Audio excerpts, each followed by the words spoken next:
আমার প্রয়োজনে আমি কিংবা দিন শেষের গল্পটা আমার নিজের, এমন শব্দযোগে বাক্য লিখতে বসা মেয়েটাও লেখা শেষে ছাদে গিয়ে একা থাকার যন্ত্রণায় ছটফট করে। একা বাঁচতে শেখো প্রিয় শিরোনামের গান গেয়ে ওঠা ছেলেটা গান শেষে নিজেকে অশ্রুসিক্ত চোখে আবিষ্কার করে বরাবরই একা আছি, বেশ আছি, কাউকে লাগে না দিন শেষে। আপনার অনুভূতির কম্পন চার দেওয়ালে বাধা পেয়ে আপনার কাছেই প্রতিফলিত হয়ে ফিরে আসে, তাই দ্বিতীয় কারোর উপস্থিতি আপনার জন্য বড্ড বিরক্তিকর। এই এত সব একা থাকার যৌক্তিকতা ম্লান হয়ে যায় যখন আপনার অনুভূতি, আবেগগুলো বুকে জমতে জমতে একটা সময় দম বন্ধ হয়ে আসে। এত সব একা থাকার যৌক্তিকতা নত হয়ে যায় যখন আপনার দেওয়ালে পিঠ ঠেকে যায় এতটুকু সান্ত্বনার অভাবে। না, আসলে একা থাকা যায় না।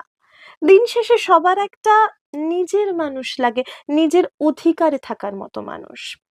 সেই মানুষটা বলতে রাতের শহরে নির্জন পথের সঙ্গী কিংবা আঙুল উঁচিয়ে ভুল ধরিয়ে দেওয়ার মানুষটার কথা বলছি না। বলছি না রাগ অভিমানের গ্যাঁড়াকলে রোজ পিষ্ট হয়ে দূরত্ব সৃষ্টি করা মানুষটার কথা। আমি সেই মানুষটার কথা বলছি যে আপনার ষড়যন্ত্র কম্পিত হওয়ার আগেই আপনায় বুঝে ফেলার দৈব সক্ষমতা নিয়ে সৃষ্টি হয়।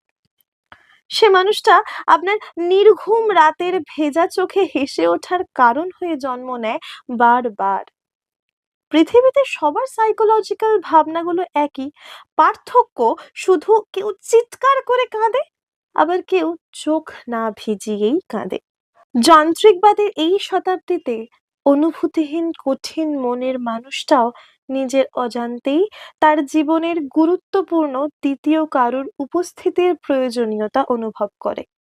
প্রতিনিয়ত সবাইকে হাসাতে থাকা মুখে কৃত্রিম হাসি ছড়ানো মানুষটার ভেতর লুকোনো থাকে একা থাকার যন্ত্রণার বিষ।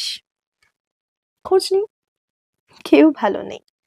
ভালো থাকার অভিনয়ে সবাই এতটা অভিজ্ঞ হয়ে উঠেছি যে কেউ যদি দেওয়াল টপকে আপনাকে দেখতে না আসে, তবে আপনার শূন্যতার তীব্র হাহাকার আপনার কংক্রিটের দেওয়াল পেরিয়ে আপনার মা বাবার কাছেও পৌঁছবে না কখনো। আপনার শূন্যতার তীব্র হাহাকার আপনার কংক্রিটের দেওয়াল পেরিয়ে আপনার মা বাবার কাছেও পৌঁছবে না কখনো।